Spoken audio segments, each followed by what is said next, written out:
گام اول از لحاظ حقوقی بایستی بررسی بشه که چه اتهاماتی متوجه شخص آقای امیر تتلو هستش و بر چه اساسی به کشور ایران مسترد شده. خب البته قبل از اون باید به این موضوع بپردازیم که اگر یک نفر اتباع ایرانی در خارج از ایران مرتکب جرایمی بشه، آیا به ایران قابل استرداد هست یا نه؟ یعنی در ایران قابل مجازات هست درسته یا نه؟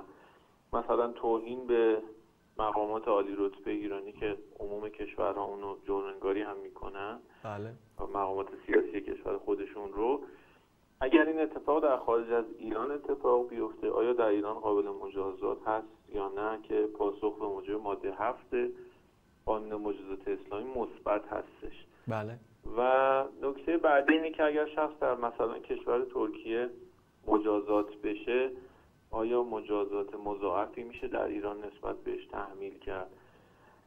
که در این خصوص به لحاظ حقوقی باید بگیم که اگر جرائمی باشن که مثلا مثل افساد فعل ارض یا جرم قذف یا ساب النبی، یعنی توهین به پیامبر بزرگوار اسلام، خب اینا عناوین مجرمانه هستن که خاص نظام حقوقی ایران هستن. بنابراین ارتکاب اینا توسط شخصی مثل ایشون میتونه در ایران مجازات خاص خودش رو داشته باشه و بر اساس قوانین بین‌المللی هم الان ایشون به ایران مسترد شدن، به این جرم رسیدگی میشه. حالا نکته اینجاست، این جرم باید دسته‌بندی بشن. درسته. اگر جرم عمومی هستن مثل افساد فعل ارض که خب ارتکاب جرمی مثلا اینطوری که شنیده شده ترویج و توسعه فساد و فحشا و ایجاد مراکز فساد و فحشا و در واقع حالا توهین به مقدسات و توهین به مقامات عالی رتبه سیاسی، اینها نیاز به شاکی خصوصی ندارن. به صورت مشابه مثلا آقای میلاد حاتمی بله. مورد رسیدگی قرار میگیرن و توسط قوه قضاییه مجازات میشن. اگر جرایمی هست یا اشخاصی هستن که جنبه خصوصی داره این جرایم، مثل توهین، افترا یا تجاوزهایی که ادعا شده طبق پرونده‌هایی که تو قوه قضاییه موجود هستش از سوی دخترانی در داخل ایران یا خارج از ایران، بله. اینها نیاز به شاکی خصوصی داره و روال خودش رو طی می‌کنه. چیزی که الان ما باهاش مواجه هستیم طیف وسیع از پرونده ها با عناوین اتهامی مختلف هستش که حالا شاید شدیدترینش رو بخوایم برای مخاطبان عزیز تلویزیون دانشجو بگیم، مثلا بحث افساد فعل ارض باشه که خب مجازات این اعدام هستش و سنگین ترین مجازات در نظام حقوقی ایران خواهد بود. آیا قوه قضاییه کار روانپزشکی و روانکاوی رو روی چنین اشخاصی انجام میده یا نه؟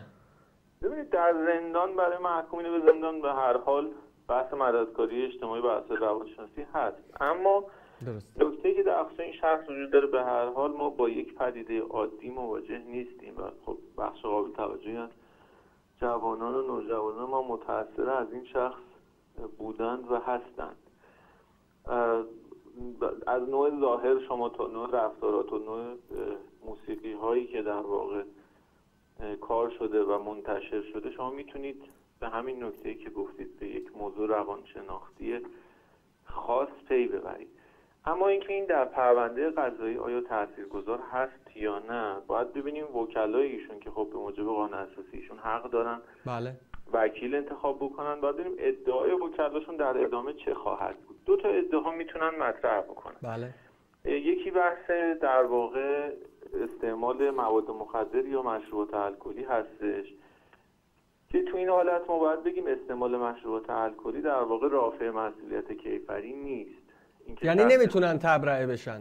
بله، اینکه شخصی خودش عمدن مشروبات الکلی استفاده کنه، پشت خودرو بشینه و بگه خب من برم تو خیابون، بعد اگرم مثلا کسی رو کشتم یا اگر مثلا با چاقو به کسی رو مجروح کردم، یا خب من مسئولیتی ندارم. درست. مگر در یک حالت که قانونگذار میگه اولا این استعمال مواد مخدر یا مشروبات الکلی به این حالتی که تعمدن من این کارو کنم برای ارتکاب جرم نبوده باشه و اینکه شخص به طور کلی میگن مطلوب الاراده شده باشه، یعنی دیگه واقعا هیچ اراده‌ای از خودش درست نداشته باشه، که اثبات این هم به لحاظ قضایی بسیار بسیار دشوار هستش. عنوان دوم عنوان جنون هستش به لحاظ قضایی، که خب عنوان جنون دقیقا شما اشاره کردید اینجا بایستی به پزشکی قانونی ارجاع بشه. درسته. یعنی مرجع ما اینجا میشه پزشکی قانونی.